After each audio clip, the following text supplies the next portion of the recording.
मेरा नाम अजित है। मैं एक मैकेनिकल इंजीनियर हूँ। मैं स्वभाव से बहुत ही रिजर्व हूँ। इस कारण कभी मेरी लड़कियों से ना ज़्यादा दोस्ती रही, ना ही कोई मेरी गर्लफ्रेंड बनी।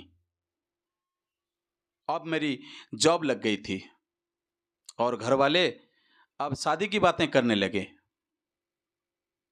घर पर कई तस्वीरें और बायोडाटा आने लगे।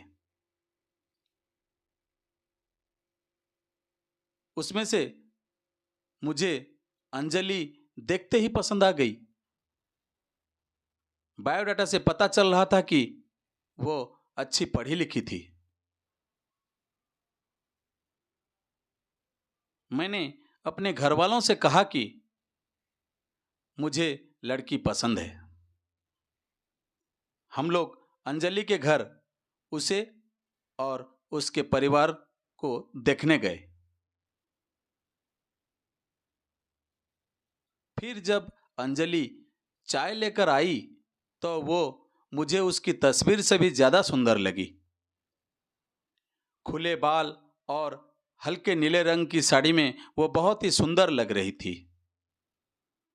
फिर घर वालों ने हमें एक कमरे में बातें करने भेजा। कमरे में वो चुप थी। उसके चेहरे पर इतनी खुशी नहीं थी। मेरा दिल धड़क रहा था। मुझे लगा कि उसे मैं पसंद नहीं हूं।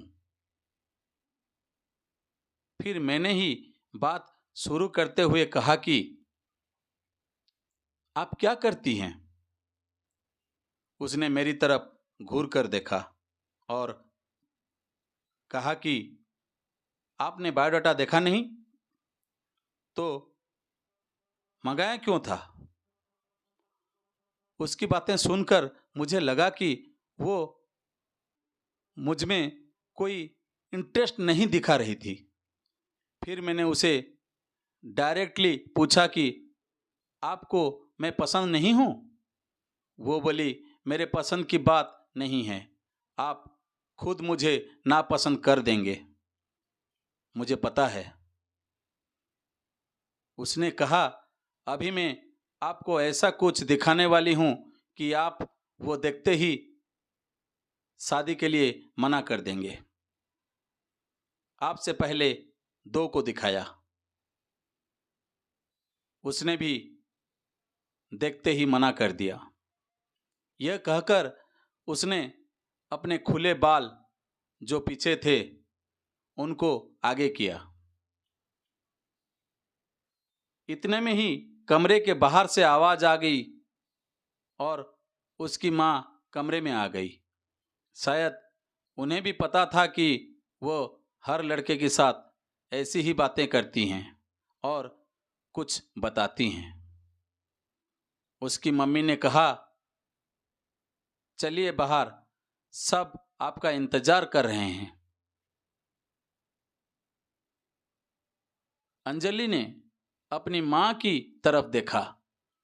मैं बाहर आ गया और बाहर मेरी माँ और पिता, जिन्हें भी मेरी शादी की जल्दी थी, वो भी मेरे मुंह से बस हाँ सुनना ही चाहते थे। मेरे आते ही मेरी माँ मुझे बाहर ले गई और पूछा कि क्या तुझे लड़की पसंद है? मैं मना नहीं कर पाया, लेकिन एक बात मुझे खटक रही थी कि आखिर वो क्या बताने वाली थी। उसकी मम्मी जिस तरह से जल्दी से कमरे में आई और मुझे बाहर ले गई, लगा ऐसा जैसे वो हमारी बातें ही सुन रही थी। मैंने शादी के लिए हाँ कर दी। मेरे घर वालों ने उन्हें हाँ में जवाब दे दिया, लेकिन अब मैं एक दुविधा में था कि मैं क्या करूं। मैंने उससे बात करना चाहा। मैंने उससे नंबर नहीं मांगा था। मैंने अपनी मम्मी को कहा कि आप बात करें और उसका नंबर ले लें। मम्मी ने अंजलि की मम्मी से फ़ोन पर बात की और अंजलि का नंबर मांगा, लेकिन उन्होंने यह कहकर मना कर दिया कि अंजलि का फ़ोन अभी खराब है। मम्मी यह भी कह रही थी कि वो लोग शादी के लिए जल्दी कर रहे हैं। इन सब बातों से मेरे मन में कुछ अजीब सवाल आने लगे। एक शाम जब मैं ऑफिस में था, तब मुझे एक अननोन नंबर से कॉल आता है। फ़ोन रिसीव किया तो अंजलि थी। वो बोली कि मम्मी ने मेरा फ़ोन ले लिया है। मैं कुछ बहाना करके अपनी फ्रेंड के रूम पर आई हूँ। उसी के नंबर से फ़ोन कर रही हूँ। क्या तुम मुझे अभी मिल सकते हो? मुझे वैसे भी उससे मिलना था।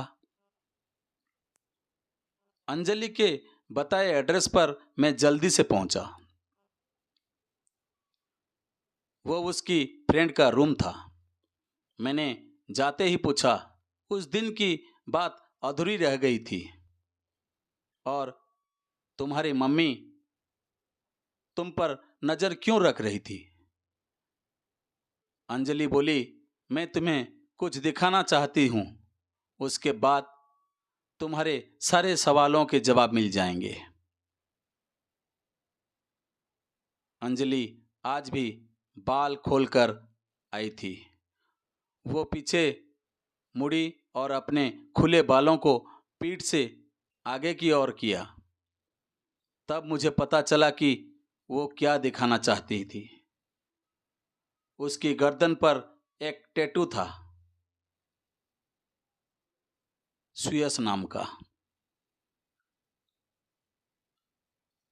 अंजलि बोली कि मैं एक लड़के से प्यार करती थी और हम दोनों शादी भी करना चाहते थे। मैंने उसी के नाम का टैटू करवाया था। यह बात मैंने अपने घर वालों को भी बताई थी और वो तैयार भी हो गए थे। लेकिन सुयस ने मुझे चीट किया। वो मेरे अलावा भी किसी और को डेट कर रहा था और वो लड़की पैसे वाली थी, इसीलिए उसने मुझे छोड़ दिया। तब से मुझे शादी और लड़कों से एक नफरत सी हो गई थी। उस लड़के को मैंने बहुत प्यार किया, लेकिन उसने मुझे धोखा दिया। तुमने पहले भी 2 लड़कों को मैंने टैटू दिखाया और उन्होंने सच जानकर शादी के लिए मना कर दिया। मम्मी इसीलिए मुझ पर नज़र रख रही है कि मैं तुम्हें भी कहीं सच ना बता दूं। लेकिन मैं लड़कों की तरह नहीं हूं। मैं नई जिंदगी की शुरुआत सच के साथ करना चाहती हूं। मैं सुनकर सोच में पड़ गया कि जिसको प्यार मिलता है उसे प्यार की कद्र नहीं होती। आखिर इतनी प्यार करने वाली लड़की को कैसे कोई धोखा दे सकता है? मैंने कहा कि मुझे तुम्हारे पास्ट से कोई मतलब नहीं है, लेकिन मैं चाहता हूं कि मुझे भी तुम उतना ही प्यार करो जितना उस लड़के को करती थी। अंजलि को यह उम्मीद नहीं थी। उसे लगा था मैं भी उससे शादी के लिए मना कर दूंगा। मेरी बात सुनकर उसने इतने दिनों के दबाए आंसू बहने लगे। मेरी शादी अंजलि से हो गई और मैं अपने आप को बहुत खुशकिस्मत मानता हूँ कि मुझे अंजलि जैसी सच्ची और प्यार करने वाली लाइफ पार्टनर मिल गई।